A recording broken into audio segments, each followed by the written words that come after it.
আপনি কি ইংরেজিতে ফ্লুয়েন্সি বাড়াতে চান? তাহলে যে কথাগুলো আপনি বাংলায় বলেন সেই ভার্ব দিয়ে তৈরি শব্দগুচ্ছগুলোকে ইংরেজিতে বলা শিখতে হবে। তো চলুন শুরু করা যাক। আমাদের ফার্স্ট ভার্ব ফ্রেজটি হলো স্টে আপ লেট, যার অর্থ হলো রাত জাগা। দ্বিতীয়টি হলো কমপ্লিট স্টাডিং, যার অর্থ হলো পড়াশোনা শেষ করা। দুটো ভার্ব ফ্রেজকে এন্ড দিয়ে যুক্ত করা যাক। আই স্টে আপ লেট, আমি রাত জাগি, এন্ড কমপ্লিট স্টাডিং, এবং পড়াশোনা শেষ করি। টেক অ্যাবলিউশন মানে উজু করা। প্রিপেয়ার ফর প্রেয়ার, নামাজের জন্য প্রস্তুত হওয়া। আই টেক অ্যাবলিউশন, আমি উজু করি, and prepare for my prayer, এবং নামাজের জন্য প্রস্তুত হই। অ্যাটেন্ড সোশ্যাল ইভেন্ট, সামাজিক অনুষ্ঠানে অংশগ্রহণ করা। হ্যাং আউট উইথ ফ্রেন্ড, বন্ধুদের সাথে আড্ডা দেয়া। এন্ড দিয়ে যুক্ত করা যাক। I attend social event and hang out with friend, আমি সামাজিক অনুষ্ঠানে যোগ দেই এবং বন্ধুদের সাথে আড্ডা দেই। গো টু ব্যাংক, ব্যাংকে যাওয়া। ডিপোজিট মানি, যার অর্থ হলো টাকা জমা রাখা। দুটো আইডিয়াকে এন্ড দিয়ে যুক্ত করা যাক। I go to bank and deposit some money, আমি ব্যাংকে যাই এবং কিছু টাকা জমা রাখি। এবার আমরা শিখবো লেসনের শেষ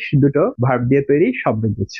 টেক এ ব্রেক, যার অর্থ হলো বিরতি নেওয়া। Take a break from work, কাজ থেকে বিরতি নেওয়া। লিসেন টু মিউজিক, গান শোনা। এন্ড দিয়ে যুক্ত করা যাক। I take a break from work, আমি কাজ থেকে বিরতি নেই, এন্ড লিসেন টু মিউজিক, এবং গান শুনি। তাহলে আজকে আমরা টোটাল এন্ড দিয়ে 5টি বাক্য যুক্ত করে বাক্য তৈরি করা শিখলাম। সেই সাথে 10টি সারাদিন কাজে লাগে এই ধরনের ভার্ব দিয়ে তৈরি গুচ্ছ শিখলাম। এ ধরনের ভার্ব ফ্রেজ শিখতে বা শব্দগুচ্ছ শিখতে টেস্ট প্রেপ সেন্টারের সাথে যুক্ত থাকুন এবং আমাদেরকে ফলো করুন। Thank you very much.